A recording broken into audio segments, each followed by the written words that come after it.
Profit mastery, creating value and building wealth in your business. So where are we in our 7 steps? We've talked about planning properly. We've talked about monitoring financial position. Our next step, section 3, will focus on specifically the income statement, understanding the relationship of price, volume, and cost. By now, you've reviewed the introductory information and glanced at the terms in the glossary. So what we'd like to do, we're going to call this income statement management. Of those 2 financial statements, that's the one we're going to look at now, your income statement, and focusing on a tool, we'll give it a name, break even, that'll help us focus on how a company creates profit. Now, break even doesn't imply profit, but this is going to be a really powerful profit planning tool.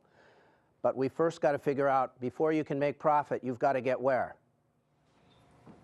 To break even. If you don't get to break even, profit is moot, all right? So that's the direction we're going to go. What do we need? Somebody give me a definition. Your definition of break even. Anybody?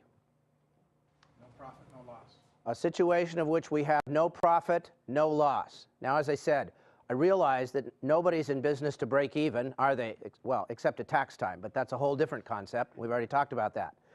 But what break even will allow us to do is to understand and focus on exactly how profits and money flows through a business.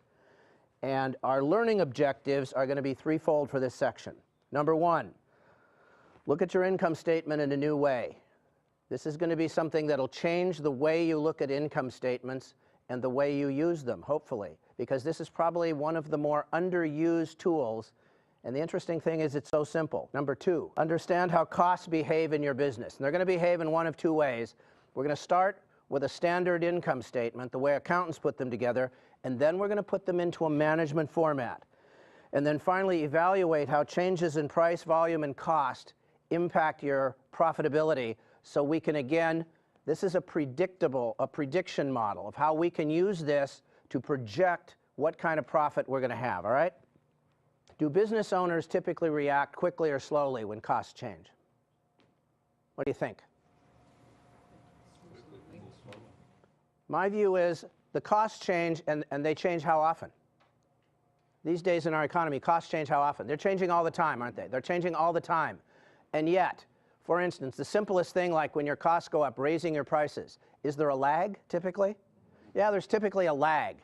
And what we know is that lag involves time, and the other thing we know is time is money. So what we want to try to do is get a handle on how costs flow through the business and how we can really use this model to monitor our business and project where profits are going to go.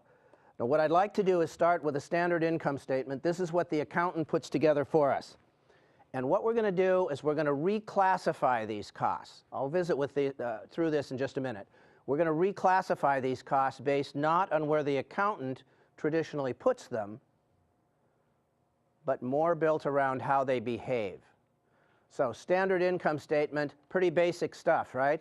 Sales minus cost of goods sold leaves a gross profit, minus the operating expenses leaves a profit, and at break even, profit is what? 0. 0, absolutely. At break even, profit 0. So what we want to do now is we're going to take a look at how these costs behave. This is how the accountant traditionally does it. Now, we're going to break these costs into 2 kinds of costs. What are they? Fixed and variable. Fixed and variable. Fixed costs means, what does that mean? It means they don't change.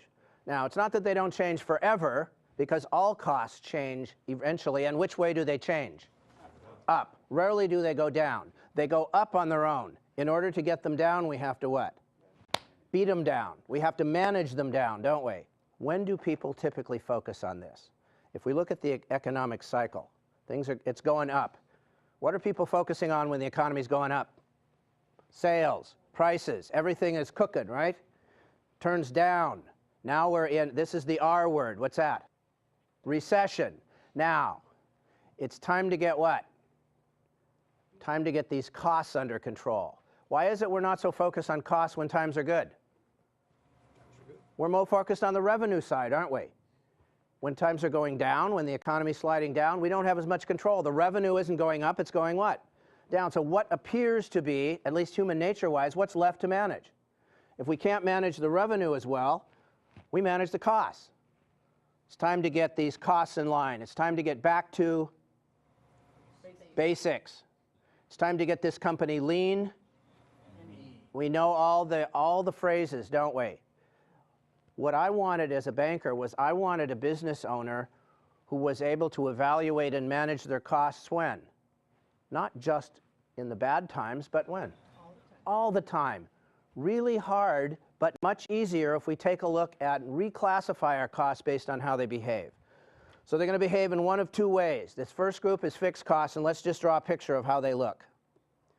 As sales go up, fixed costs, what do?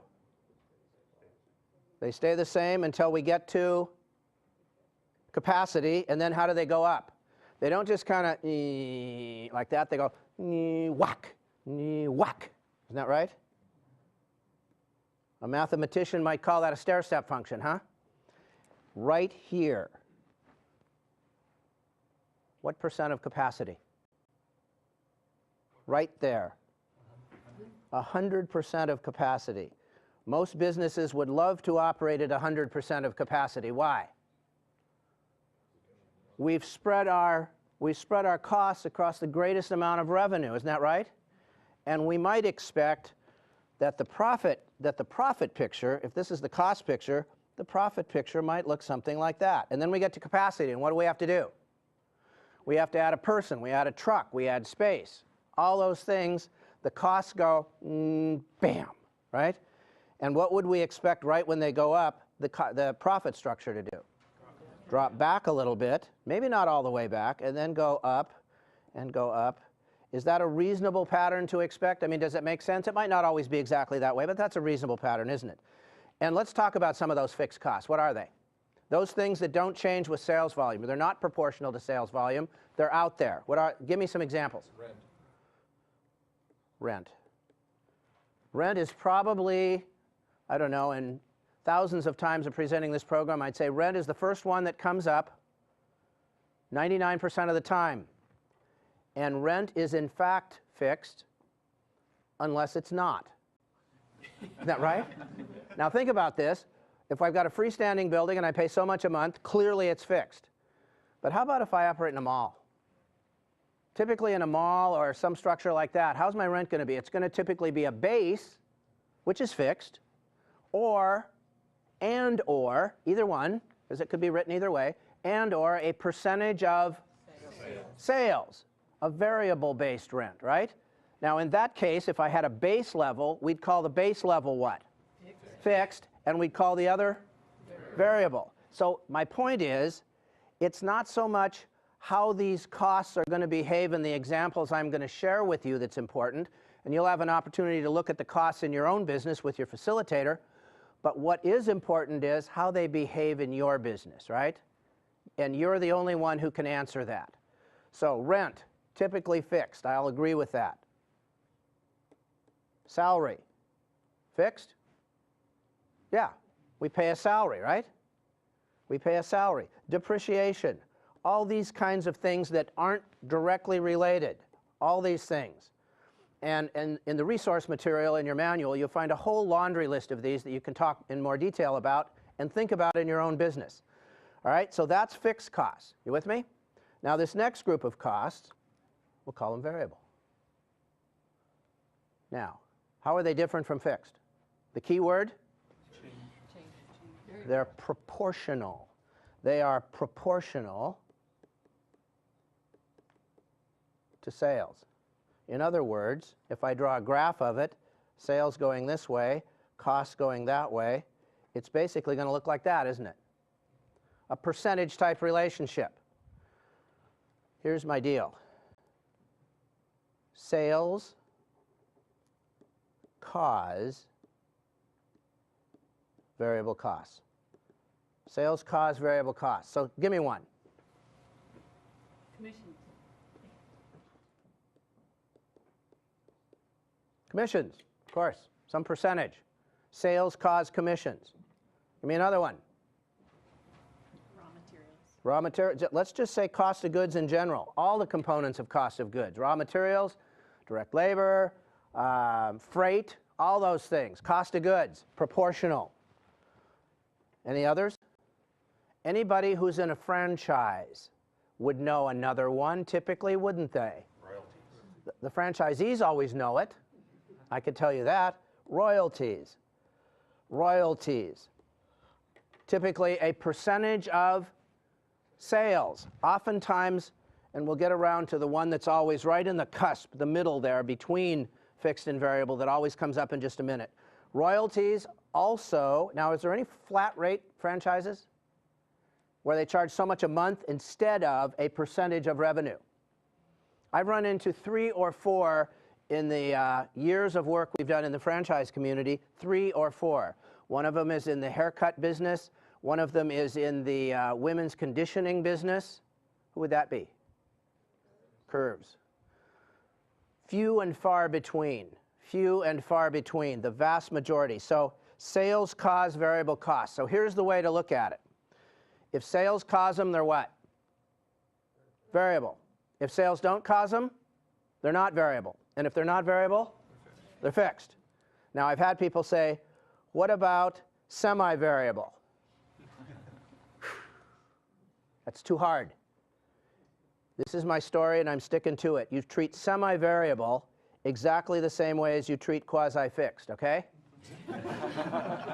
In other words, you don't. You're going to go down your P&L, your income statement, F or V. Now, before we had C and P, now we're using equal time for other letters of the alphabet. F or V. F, V, F, V, F, V. If you come to one you can't figure out, what do? Skip it. You skip it. When you get all the way back to the bottom, down to the bottom, you come back. And if you still can't figure it out, you be conservative and call it what? If you can't figure it out, call it fixed. That's the conservative way to do it. And what I found in years of looking at different income statements, the ones you can't figure out don't usually mean a hill of beans anyway, okay? We're trying to get close here to understand how these businesses behave. You with me so far? All right, now let's reconstruct our P&L based on what we've just done. And it'll be pretty simple. We've got the standard way. Sales minus cost of goods sold leaves the gross profit minus operating expenses profit. You're with me there, right? All right, now, management format. This is the managed approach.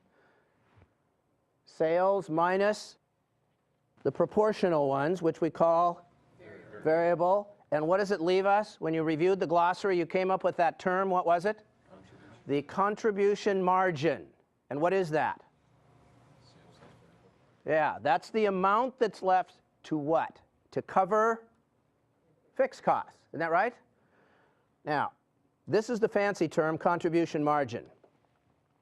I have a different term that I've always used because, again, if we're trying to do a plain English approach, contribution margin, let's just call it what's left. Does that work okay?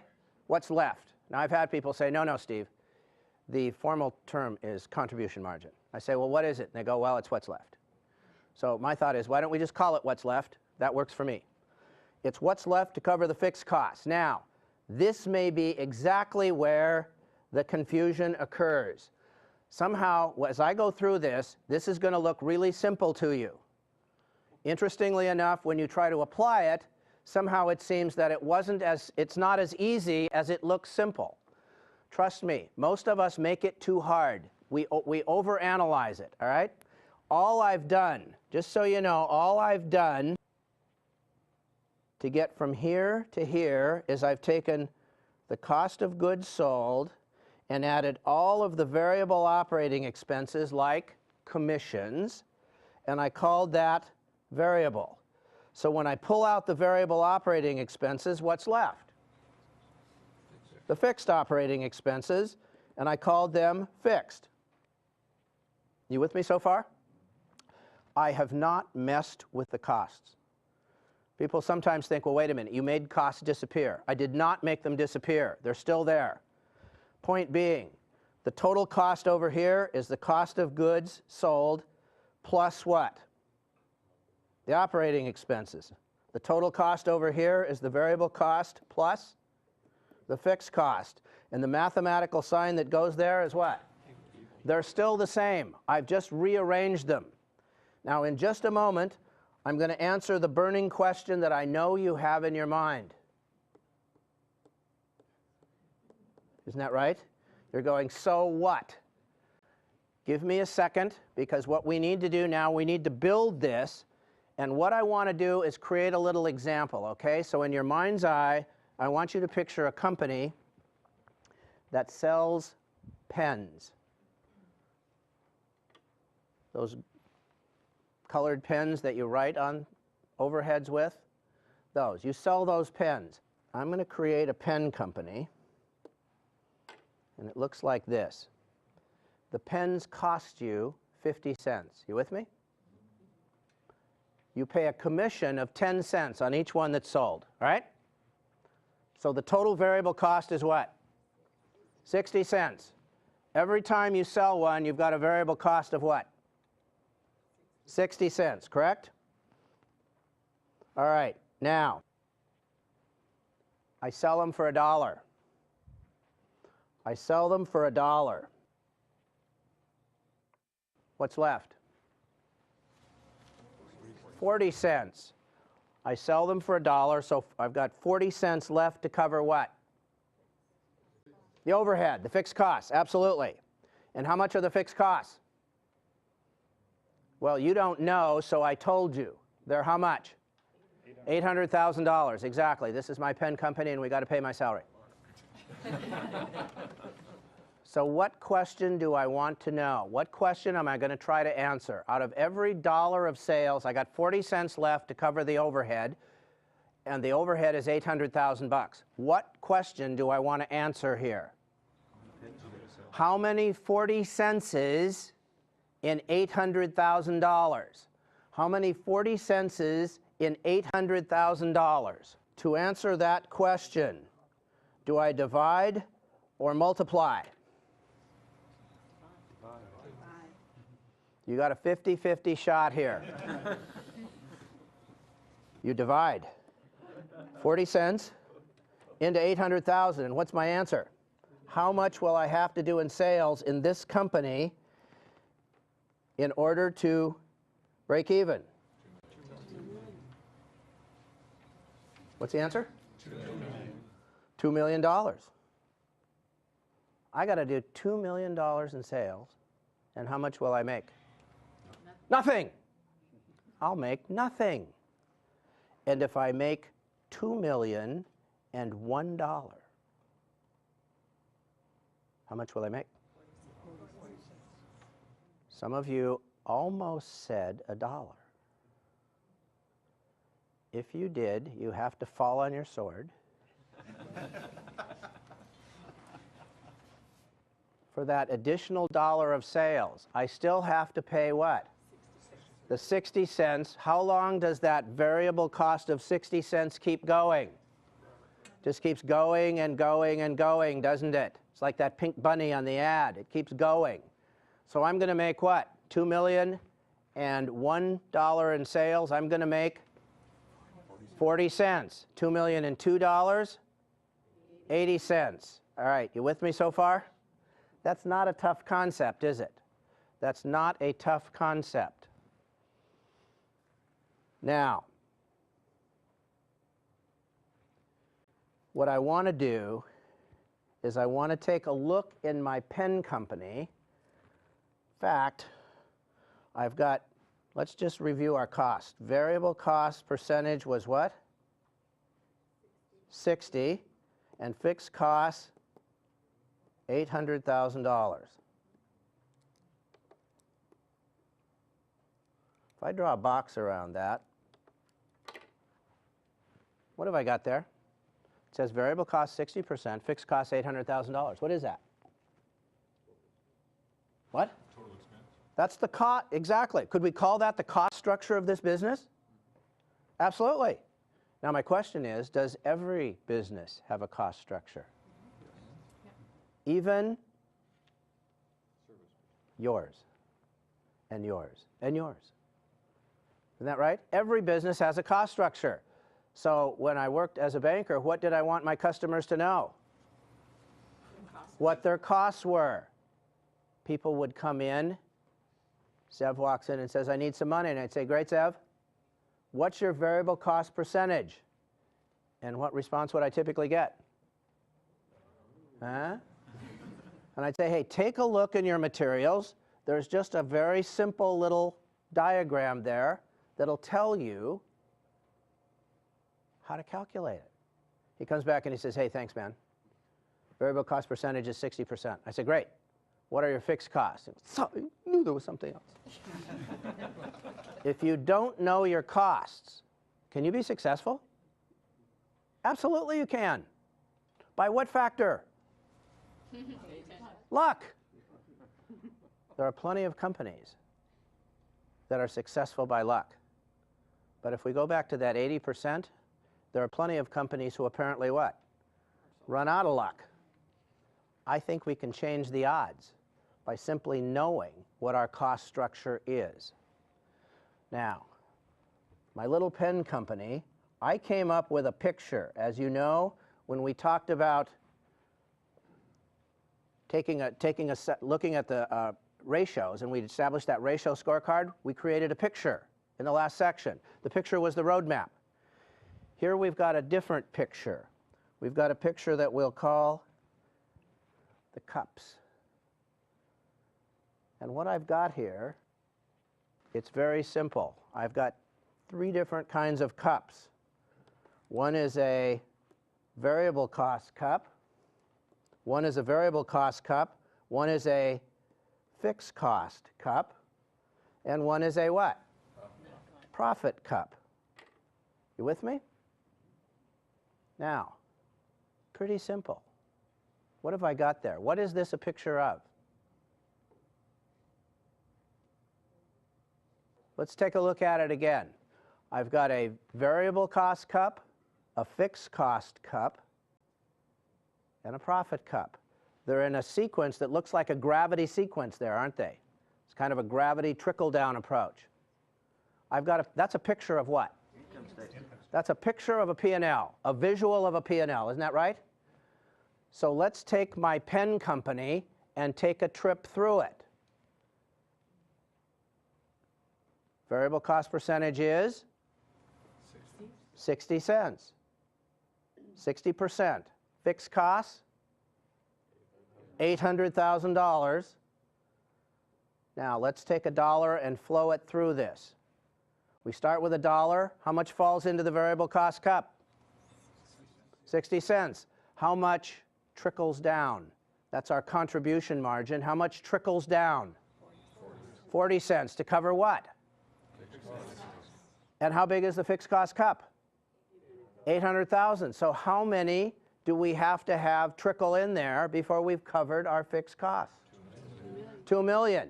And when that next one, that 2,000,001 flows down, what happens?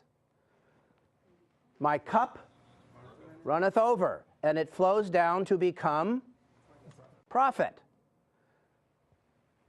Still, it's a really pretty good visual. What happens if you never fill the fixed cost cup? There will never be any trickle down. You will never make a profit, right? You have a permanently losing company. What happens if you never fill the variable cost cup?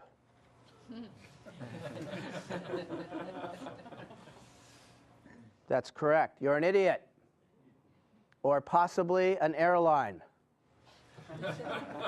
I lost $6 a seat on that DC-10, but I flew it full. If I'd have had a bigger plane, I could have lost more. Once again, we've talked about it briefly before. What's the time-honored strategy there? Lose a little on each sale and make it up on volume. It hardly ever works, does it? It hardly ever works. Now, one more example from my pen company, and then we'll talk about how we can apply this to a case study that we've brought with us. I'm going to start with $1, okay, of sales. 60 cents falls in. How much trickles down? 40. And my fixed costs are 800,000. So my break even was what? $2 million. Is that right? Now, you probably don't want to break even. You'd probably like to make what? A profit. How much? Well, pick a number. 10 million. How about, we've got 2 million in sales. How about $200,000? First of all, where do we get that? If we don't pick it, we failed to set what? A goal. So then we'll definitely achieve it. If you don't set a goal, you always hit it, don't you? Now, what do I need to do? I know that I need $2 million to break even, and I want a profit of 200,000. So what am I going to do? I've got 40 cents flowing down. We know that the 40 cents, it takes 2 million of them to fill the $800,000 cup.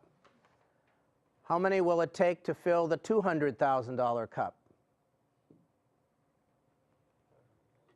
Let me start with a common answer.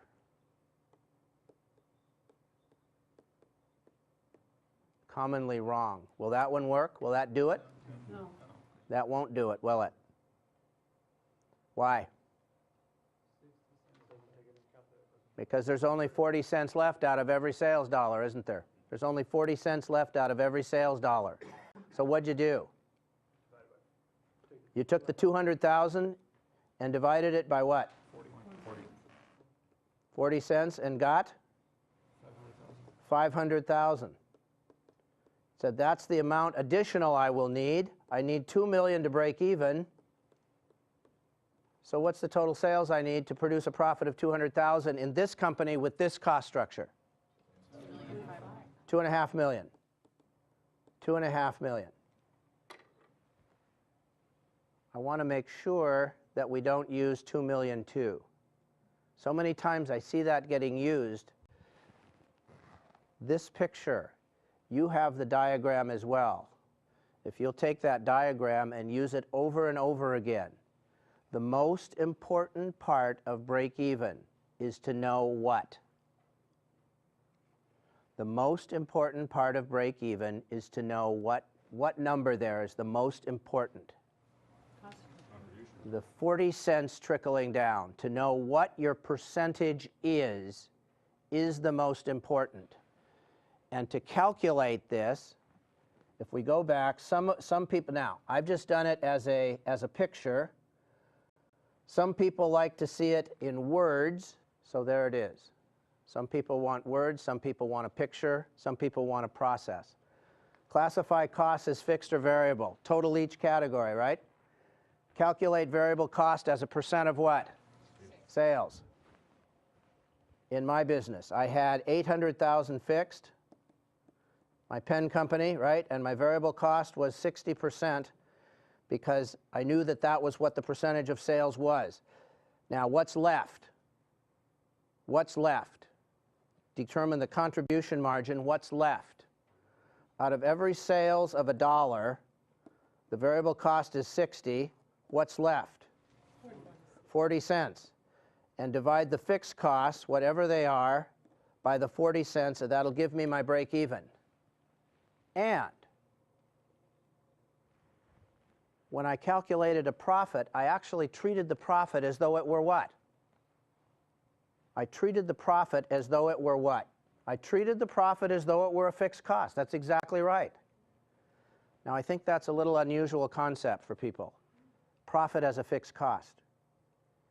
Now, it's not a cost of operations, but what is it a cost of? For large corporations, profit is simply what? It's a return to invested money, isn't it? It's a cost of capital. And if we target it, it becomes fixed. So is it possible that we can treat the profit cup just like we treat the fixed cost cup? Absolutely. Now, the other thing I need to know is, what do I need in sales? What do I need in sales? This says my variable cost percentage is 60. So my contribution margin is what? 40, right? It's 40. That's what's left. If you use the picture, it will always steer you right. Now suppose my fixed costs go up $1. What do I need to get in sales to stay just where I was? To not make any more and not make any less? My fixed costs go up $1. Because that's how they go up. They creep up one at a time. Fixed costs up $1. What do I need to get in sales in this business with this cost structure? Anybody? $2.50. Is that worthwhile knowing? For every dollar of fixed costs that they go up, however they go up, whatever drives them up, little things, big things, I got to get $2.50 in sales. Is that worth knowing? What does it help you do? Figure out whether it's worth letting them. It helps you figure out, at least in here, whether the cost is worth it. Is it worth it? If my costs go up $100 in this business, what will I have to get in sales? $250. If my costs go up $1,000, what will I have to get in sales? $2,500. If my costs go up $10,000, what will I have to get in sales? In other words, it tells me what the relationship is in terms of how my profitability is going to be affected. You with me? Okay. What I'd like to do is I'd like to take one example here from your case study. And if you'll take the page out of your case study that focuses on our Olympic case study, there's a practice example there, and I'd like to work through it. And I've already done step 1. By the way, the steps are on the page just before the practice case study. I've got the 1, 2, 3, 4 steps. The first step is on the prior side of the page, and then we've got all those steps. You just follow the process through. So what I'd like to do is calculate what it's going to take in break even to break even in this company. What are their sales? 620. And I've classified them already, F and V, haven't I? Variable costs are 496, and fixed costs are 1092. So what do I need to do? I've classified, now what? Calculate the percentage. Calculate the variable cost percentage. What's it going to be? 496 over 620. Somebody help me. 80%. Now that's going to tell me that when I have sales of $1, I'm going to have variable costs of what? 80 cents. So what's left? 20 cents to cover what? The overhead, the fixed costs of 1092. How many 20 cents is in 1092? Do I divide or multiply? Divide. Still. Divide. And what does it come out? 546,000. Now, periodically, I've had people look at this and say, wait a minute, that couldn't be right. And when I ask them why it couldn't be right, what do they tell me? Your break-even couldn't be 546 because your sales are at 620. There's an important concept here. It's okay for your sales to be above your break-even. Generally speaking, this is desirable. Point being, you don't have to be at break-even to do break-even.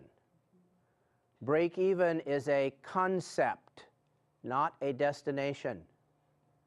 Unless you're losing money, and then it becomes a destination. And this is, of course, true with a lot of startup companies, isn't it? We're losing money at the beginning. If we knew where break even was, it would help to know when we could possibly expect to break even, huh? You're here and break even is there. Can you get there? I asked the customer. If the answer is yes, what do I want him to do? Get there. You're here and break even is there. Can you get there? And the answer is no. What do I want them to do? Go away. Stop, right? Sell it to someone who can't do this calculation. And typically when you're selling losers, it's best to get cash, isn't it? Because they will figure it out, even if they can't do the analysis. This can be used in your business. It could be used in a business you're thinking of getting involved in. It can be used in a business you're buying. There's a myriad of ways to use this tool. So what I'd like you to do now is turn the page. And we've got 3 questions here now. We've got 3 questions, and I've given you the cost structure. So when we get back together, you work through these, and then we'll check your answers against mine and talk about how to use this break-even tool in profit planning.